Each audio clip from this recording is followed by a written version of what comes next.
Our next speaker, our penultimate speaker, has a huge variety of interests, from the extreme physical, diving and fitness challenges, all the way through to the more contemplative, reading, studying, writing. His particular passion is the Middle East, and his likes, he said, three things. He likes drinking good wine, he likes good company, and he likes pleasant conversation, and he can hold his own in all three categories. He would like, his ambition, he says, that his life remains interesting and challenging. Would you please help me welcome to the front, James Milton.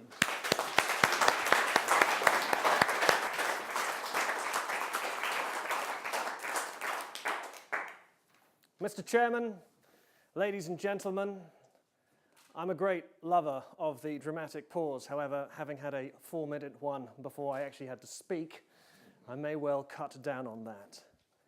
I'm a bit of a pedant when it comes to words, so I had to look up where we get tough times don't last, tough people do. Now, when I first read that, I thought to myself, hey, it's a chap from Brooklyn, 1920s prohibition, you know, tough times don't last, tough people do. And he's probably killed a load of guys and stuck them in concrete and put them under a bridge. No. It's the Reverend Schuller. So it's more like, tough times don't last! Tough people do! Praise Jesus. Which for a free-thinking Englishman like me means there's only one thing to think about it.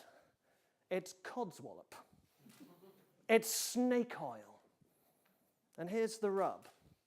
So the Reverend Schuller allegedly came from a tough background. But I still put it to you. The man was born and raised in the United States. Because the question I have to ask for you is, when are the tough times going to finish for the people in the Democratic Republic of Congo,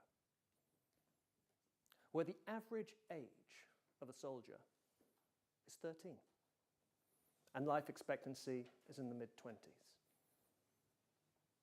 When are the tough times going to end for the people of Iraq, who've experienced something in the region of 30 years of continuous warfare, whether it be an outside power or civil war?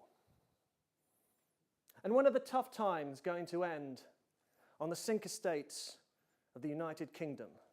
When are the tough times going to end for these prisoners in jails? If being tough was all you needed for tough times to finish, then prisoners should be having it easy.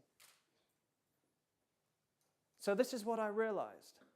As long as you only have tough people, you will continue to have tough times.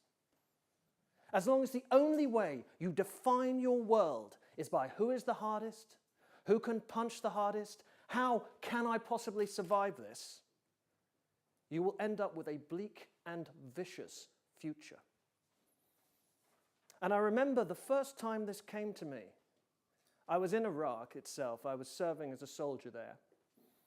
I was in the middle of the desert. It was something called STAG, it's sentry duty. And if you ever want to know what bleak is, just go and stand in the middle of this desert, because there is nothing there.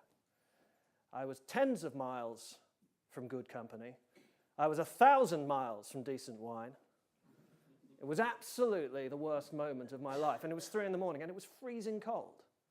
And I thought, what is the point of life if I'm living it like this? All these tough times, they don't seem to be finishing. And I don't think I'm helping the people here with the guns and the bombs and the occupying the streets with their tanks. I don't think I'm bringing them out of their tough times. What's going to help here? And then I had a vision. And it wasn't of home, it wasn't of hearth. It was actually of Francesca da Rimini, my favorite painting. Beautiful. A young man about to kiss his lover. And I thought, that's it. It's beauty. Because beauty, in whatever form you find it, is what gives us hope that life will get better. You might see it when you look at your children. You might see it in the friendship that you experience, in a wonderful piece of literature. These are all the places you can find beauty. And I say to you now that it is the job of tough people to preserve that beauty so that when tough times do finish, we're not looking out on some bleak plain, some harsh dystopian future, but instead the sort of place where we want to live, where we want our children to live. And for me, this was best summarized by the film The Pianist, about a young, brilliant Jewish player of music. And he survives all the way through the Second World War, through the ghettos, through the hell that is the Eastern Front. And he doesn't survive because he's tough.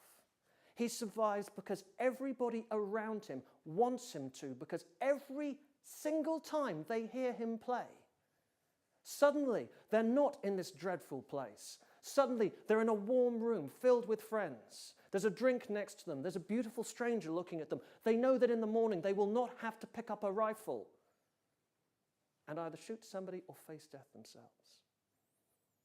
So what I would say to you to conclude is that in tough times, be tough so you can preserve what makes life worth living. Thank you very much, ladies and gentlemen.